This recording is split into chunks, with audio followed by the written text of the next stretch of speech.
Hi everyone, welcome back to my channel, or welcome to my channel if you've never been here before. Today I have with me my daughter Willow, and I'm going to be talking with you guys about some tips on how to Universal Studios with a baby. These are just a couple of tips that I think you should take notes, so if you have a notepad, jot these down. These are super important, but there's only a few of them and they're going to be very helpful for you. Alright, so the very first thing we're talking about is strollers.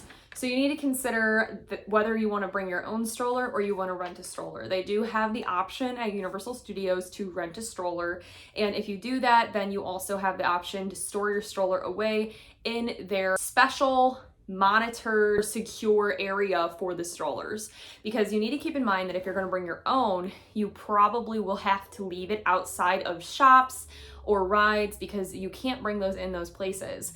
And so as long as you don't leave super valuable things inside your strollers, it should be fine. I cannot imagine people are going to Universal Studios to steal a stroller, so I think you'll be okay. But you definitely need to consider whether you want to bring your own or rent it. The second thing that I would say to do is to get a nanny or just a third person to come help with the baby, because you may not want to ride alone. You know, if you only go with you and your partner, then you're riding single rider rides or you're doing child swap, which is an option if you can't afford an extra person or an extra person isn't willing to come with you. But for us, our option is to bring a parent with us, so that way, you know, it isn't like a nanny where you have to pay them hourly or anything like that. But we did pay for some of the trip, if not most of the trip. That way it was kind of like, hey, you know, you are going on this vacation, but also we need you to watch our child for us. So it just makes it a lot easier. And for HHN, which is not an event that you can bring children to or babies to, my husband and I had him watch the baby in the hotel while we went and did that. So we got to enjoy that, having a third person with us. The next thing to consider is definitely buy the 2-park pass. So if you're going to go to Universal Studios, you're spending the money, buy the 2-park pass, because your baby does not have a height requirement, can ride Hogwarts Express to and from the parks. You also have more options opened up for different things to do, and you just don't have to worry about, oh, parks only this day or this time. And it just is worth the money. I highly recommend, if you can afford it, also to stay on site. Stay in the hotel that is on Universal property, because you have way easier access to traveling. You don't have to get an Uber or worry about car seats or anything like that. You can literally take a little boat ride all the way from, you know, City Walk to your hotel, whichever you choose. I have stayed at Hard Rock and also Loews Royal Pacific. Both are really nice.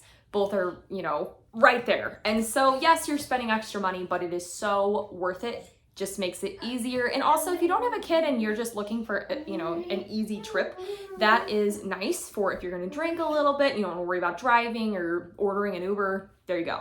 It's also within walking distance. So if it's too late to take the boat ride or you don't want to take the boat ride, it is literally a little stroll to get to and from. Another thing to consider going along with that is shuttle service. So it is extra, but it's nice because it takes you to and from hotel, airport, hotel. And again, it doesn't require a car seat, so you don't have to worry about bringing your own, renting one, or anything like that. You just hop on and get there. There are 4 rides as of right now that babies of no height requirement can ride in Universal Studios.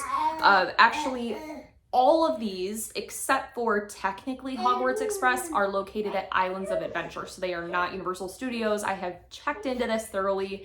And unless your child is 36 inches or higher, which then you have so many more options. I'm talking about babies that are less than 36 inches in height. These are the rides they can ride. So Hogwarts Express, which is not technically a ride, but it is in between both parks. They can ride Carousel and One Fish, Two Fish, Red Fish, Blue Fish from Dr. Seuss Land. They can ride Storm Force in Fantastic Four over by Hulk at Islands of Adventure as well. I guess that's also not requiring a height.